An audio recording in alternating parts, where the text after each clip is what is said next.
मैं हूं यास्मीन परवीन और आप देख रहे हैं आपका अपना YouTube चैनल कॉलेज नोट्स। आज की इस वीडियो में मैं आपके साथ शेयर करने वाली हूं the rape of the lock, जो अलेक्जेंडर पोप ने लिखा था। ये पोएम टोटल 5 कैंटोज में डिवाइडेड है और आज मैं आपको सभी 5 कैंटोज का समरी बताऊंगी। चलिए पहले कुछ इंपॉर्टेंट इन्फॉर्मेशन देख लेते हैं। ये पोएम अलेक्जेंडर पोप ने लिखी है। ये एक मॉक एपिक है और इसमें हीरोइक कपलेट्स का यूज हुआ है।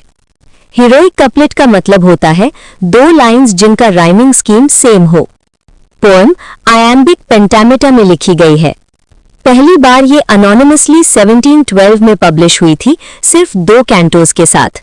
बाद में रिवाइज्ड एडिशन आई जिसमें टोटल 5 कैंटोज हो गए। ओरिजिनल 2 कैंटोज प्लस 3 नए कैंटोज। फाइनल करेक्टेड एडिशन 1717 में पब्लिश हुई जिसमें क्लैरिसा का स्पीच भी ऐड हुआ। अब थोड़ा बैकग्राउंड। जॉन कैरल जो पोप के फ्रेंड थे, उन्होंने एक रियल इंसिडेंट बताया जिसने इस पोएम को इंस्पायर किया। पोप ने पोएम को कैरल के नाम डेडिकेट किया। की कैरेक्टर्स: बेलिंडा मेन कैरेक्टर, एक रिच और ब्यूटीफुल यंग लेडी। एरियल एक स्पिरिट हेड सिल्फ जो बेलिंडा को गार्ड करता है।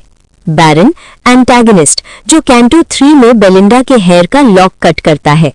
लॉर्ड पीटर हिस्टोरिकल कैरेक्टर जो जॉन कैरल ने मेंशन किया। थेलिस बेलिंडा का फ्रेंड प्रिटेंड करता है लेकिन हेयर कट होने के बाद लमेंट करता है। प्लूम थेलिस की फियांसे जो बैरन को कन्विंस करने की कोशिश करती है लॉक रिटर्न करने के लिए। क्लैरिसा फाइनल एडिशन में ऐड हुई, बैरन को सिजर्स देती है। बेटी बेलिंडा की मेड। अशोक बेलिंडा का लैप डॉग। अब चलिए स्टार्ट करते हैं कैंटो 1 से। फर्स्ट की स्टार्टिंग एक एपिक पोएम की तरह होती है।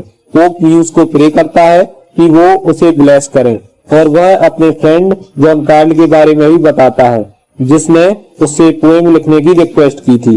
पोएट कहता है कि पोएम बेलिंडा और बैरन की स्टोरी डिपिक्ट करने वाली है जिसका सब्जेक्ट शायद स्मॉल हो लेकिन इसका फेम हाई होगा।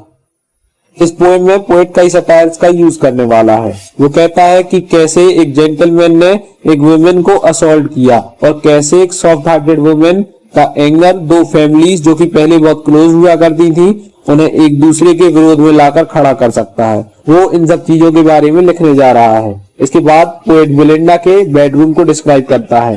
दोपहर का वक्त है और बेलिंडा अभी तक सोई हुई है क्योंकि उस टाइम एरिस्टोक्रेटिक लेडीज का ये फैशन था कि वो लेट नाइट पार्टीज करती थी और जागती थी। जब सनरेज बेलिंडा के बेडरूम को एंटर करती हैं तो उन्हें इस बात का डर है कि अगर बेलिंडा जाग जाएगी तो उनकी साइन उसके सामने कमजोर पड़ जाएगी। बेलिंडा अभी एक ड्रीम देख रही है जो कि उसकी गार्डियन स्पिरिट एरियल के द्वारा उसे दिखाया जा रहा है।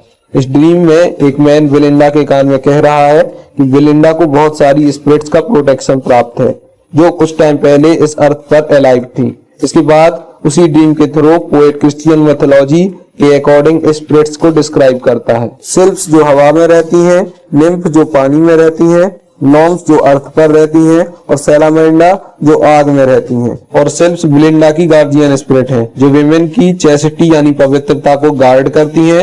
और उन सिल्फ्स की चीफ स्पिरिट है एरियल जो उसे वार्न करती है कि उसके साथ कुछ अनुचित होने वाला है और बी अवेयर ऑफ मैन कहकर वो ड्रीम टूट जाता है।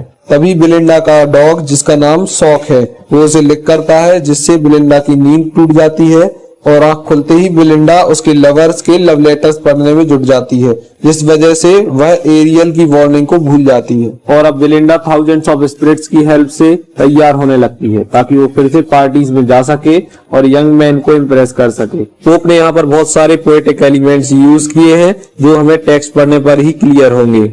आगे कैंटो 2 में बेलिंडा रेडी हो चुकी है और अब वो हैम्पटन कोर्ट जा रही है जो एक क्लब का नाम है। वो थेम्स रिवर से होते हुए हैम्पटन कोर्ट जाती है। बेलिंडा बहुत ब्यूटीफुल लग रही है क्योंकि उसे सिल्फ्स ने तैयार किया है और उसकी इस ब्यूटी के आगे सनबीम्स भी फीकी पड़ गई है। उसकी ब्यूटी में नॉन क्रिश्चियंस को क्रिश्चियनिटी एक्सेप्ट कराने की ताकत है। और अब पोएट यहाँ बैरन को इंट्रोड्यूस करता है जो बेलिंडा के ब्यूटीफुल लॉक या बालों के गुच्छे को चुराने की पूरी प्लानिंग कर रहा है और अपने इस प्लान को सक्सेस तक पहुंचाने के लिए वो गॉड से प्रे करता है और गॉड उसकी आधी प्रेयर्स एक्सेप्ट कर लेते हैं। दूसरी ओर एरियल और दूसरी सिल्फ्स बेलिंडा की सिक्योरिटी के लिए तैयार हो जाती हैं। यहाँ पर एरियल अपनी सेल्फ्स को एक बड़ी लंबी स्पीच देकर उन्हें वार्न करता है कि कुछ अनहोनी होने वाली है जिसके बारे में वो सभी अनजान हैं। लेकिन वो कुछ एजम्पशंस लगा सकता है कि शायद बेलिंडा अपना नेकलेस खो देगी, शायद उसके कपड़ों पर दाग लग जाएंगे, या हो सकता है उसकी चेसिटी यानी इज्जत पर भी दाग लग जाए। और अब एरियल सभी सेल्फ्स को उनकी अलग अलग ड्यूटीज दे देता है। इसके बाद केंटो थर्ड स्टार्ट होता है